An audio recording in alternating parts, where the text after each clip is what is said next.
This is TerraFirmaGreg. Here is me, BaddCamden, adventurer extraordinaire and handsome man. This guy is going to try to survive the primal wilderness and become super rich. I'll be honest, I have absolutely no idea how to use replay mod correctly, so I'm going to do this for about 15 seconds and no longer. Anyway, this mod pack, it's pretty simple, honestly. And by that I mean it's super long and super complicated, and I've probably already have nearly 100 hours in this pack. And I really haven't made it past iron. That's about the farthest I usually get. But getting copper tools isn't usually that hard. So in this recording, I'm just going to try to get to a mining hammer of some sort, because that's usually like the first stage of the game, usually. And then we'll see how long that takes me. Sometimes it takes 30 minutes, sometimes some baloney will happen and it'll take 2 hours, and then sometimes I'll rage quit and it won't ever happen. Let's find out. Yeah, I love marinated mushrooms. They are so good.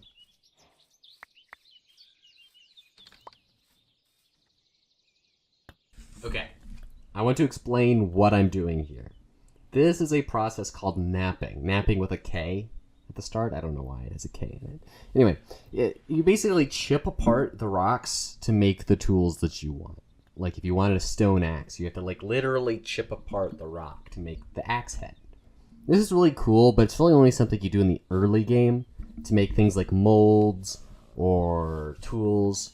And then later on you use it with leather too to make what you want. But generally speaking, it's only something you see within the first couple dozen hours. It's not really used that much later after that, because you start getting into metal tools, and you don't really need to make your own tools out of rocks anymore. It's only a little bit. But yeah, this is a mechanic you'll see in a vintage story as well. This is actually where it came from, at TerraFirmaGreg. Not TerraFirmaGreg. That's a different thing. Yeah. Okay, so before moving on, I just have to say two things. One, you are going to be hearing from me a lot. Like, I will be jumping in and talking about things, overlaying the audio commentary from the actual gameplay, because I have to explain what's going on in these videos. This mod pack, this thing, it is very complicated, and you won't know what's going on if you haven't played it before. So I'm going to try to explain like the intricate mechanics and details of why I do certain things. Yeah, in this you'll notice that I'm like grabbing lots and lots of food. You'll notice it has a durability bar. Yes, food goes bad in this. It goes bad. Why? Because it's real life. This is not Minecraft. It's real life. Every single time I play on the same server. And food goes bad in real life, guys. I don't know if you knew this.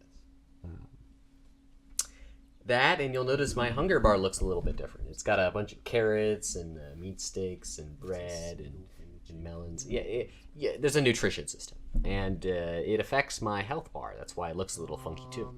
So I have to have like good nutrition. I got to get a variety of food sources. Also, the crops, they only drop one seed at a time, so you can't like get more seeds from a single crop. That's like end game type things. You cannot do that early game. So every single time I break a crop, I have to keep the seeds, or else I literally just cannot grow it ever again. It's just lost, which is really bad, because when winter comes around, things are gonna get dicey on the food side of things. All right, so the skeleton right here. There's a reason why I decided to attack it, and that's because skeletons are actually pretty rare. Nothing spawns at night. No mobs. Nothing. In fact, very little actually spawns. It's mostly the stuff that just spawns when the chunk is loaded. But other than that, no passive mobs respawn. No monsters spawn at night. I don't even think the little Vindicator enemies that'll pop up like can spawn randomly. So if you kill everything in a chunk, then they're just all gone. I think only fish are the exception.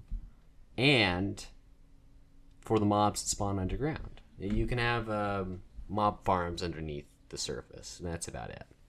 Every other source of mob spawning is disabled. I guess it makes it more realistic. I don't know what's particularly realistic about Endermen, though. Yes, And skeletons, frankly. Water.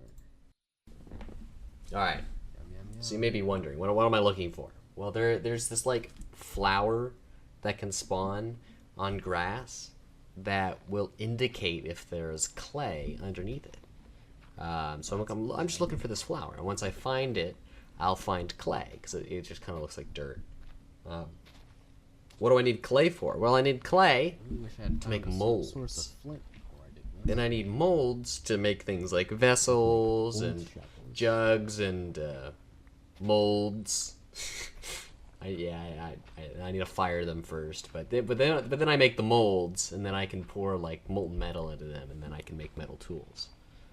So that's my first like stage of progression is finding clay.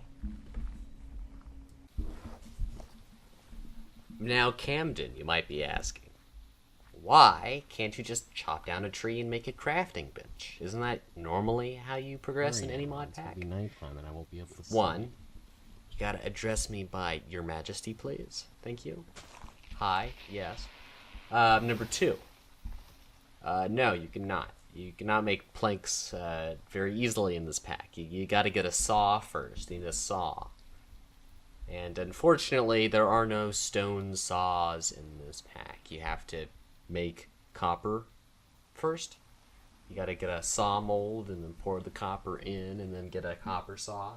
Technically, you could just skip the bronze, but that's only if you get lucky. Come on. I unfortunately did not get lucky.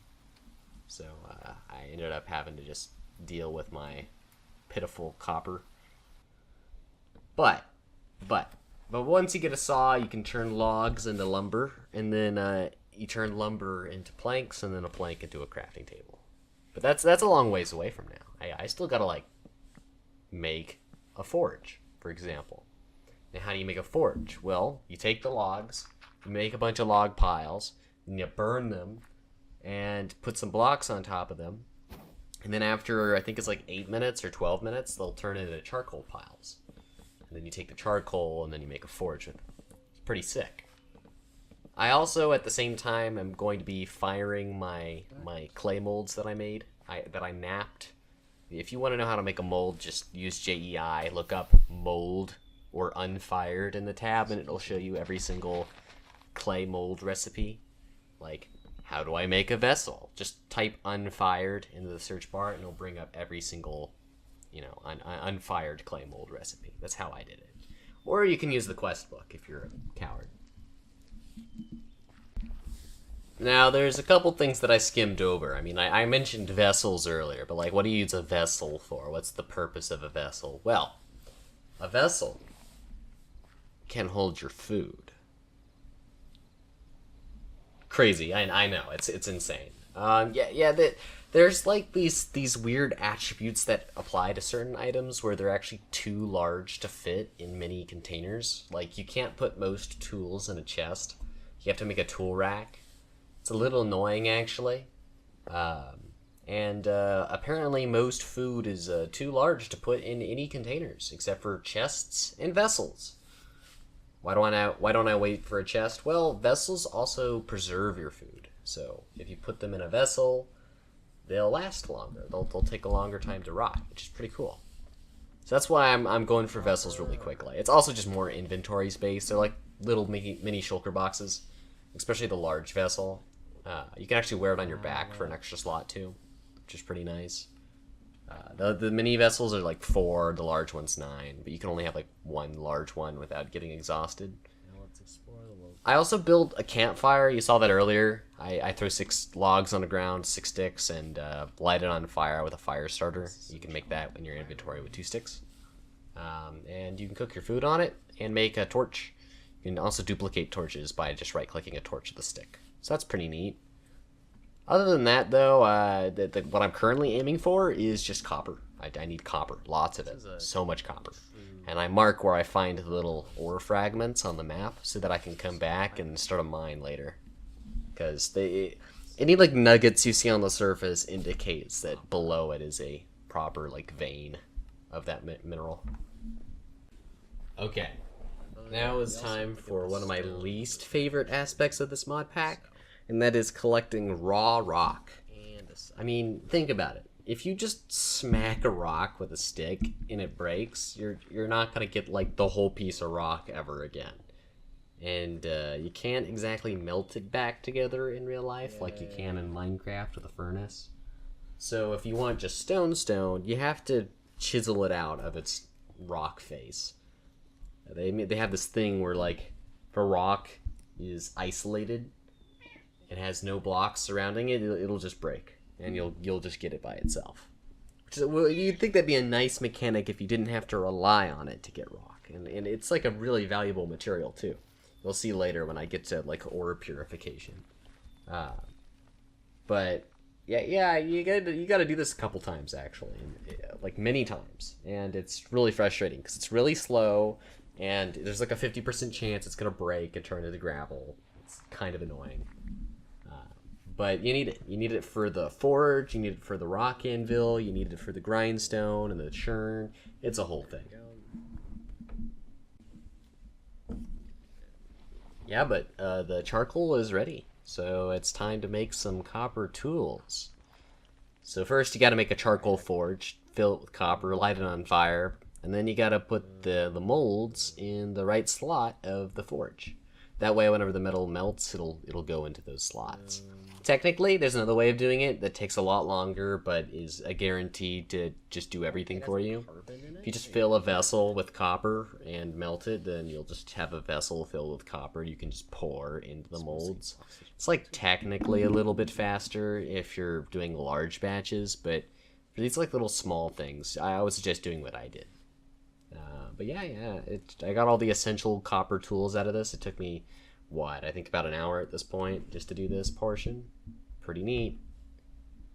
The next thing I'm aiming for is a copper anvil. A copper anvil is this thing I'm going to use to make the next tier of copper tools. Well, I don't know what I expected. I need to like actually like forge them. That is in very this much cool a little pickled mini game. sausage. But that's a whiles away from now because I have to get 14 copper ingots. That's a lot. That's a lot of copper ingots, and I have to forge them into double ingots by welding them together on the rock anvil. So it's going to be a while before I get to that point. But until then, I have to go collect a butt ton of copper in the mine. There's this like unique mechanic in TerraFirmaGreg where pretty much every stone block has gravel mechanics. That makes you think, like, how do you start a mine with that? Well, you got to set up these things called shafts, like mine shafts, like literal mine shafts. 3x3, you gotta make them like 3 tall or more, and then you gotta connect them in the overhang, and then it'll make like a 9x9 area around it, have basically gravity protection. It won't fall. If it says might trigger collapse, just think it will trigger collapse unless there's no blocks above it. If it's just a block that's like below, and it won't cause anything to crash, but if you mine a block that is adjacent to a block that is over air, it will trigger a collapse. Like, that'll just break everything. So usually mining down is okay, but most of the time, I would not suggest mining just straight into a wall. I would not do that myself. Also, you might be thinking to yourself, as a little clever person you are, what if I intentionally collapse mines so that I can get the copper ore really easily? Because copper ore actually doesn't have gravity mechanics. Well, you might be thinking that to yourself. But unfortunately, they thought of that. It actually degrades the quality of the ore. Like, you'll get like terrible ore as a result. So it might be a little bit easier, but your ore will be terrible. And the quality does matter, especially whenever we get to the purification stage. Also, always make a pro pick. A pro pick is a prospecting pick, and you need that to find ores. Like, you right-click a block, a copper pro pick will tell you, like, within 15 blocks of that direction, there's an ore, and what ore it is. It's actually really cool.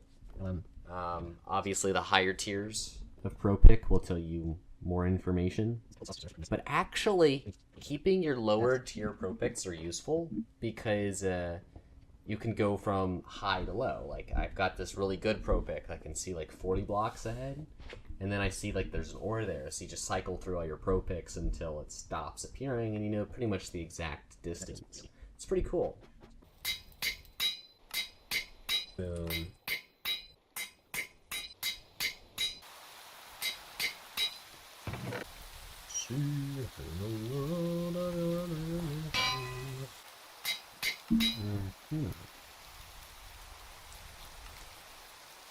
So it's 101 and plus 18.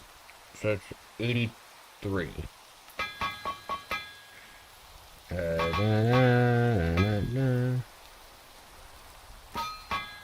Perfect.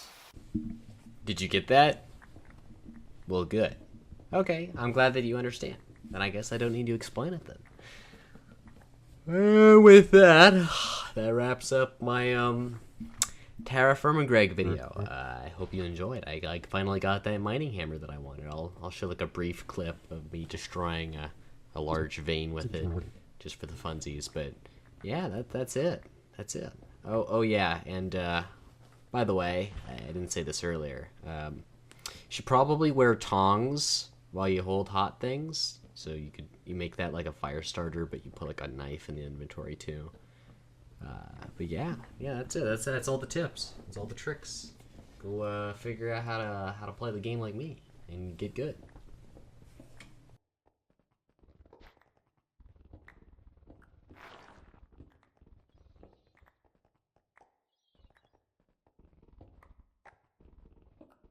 This game's really annoying.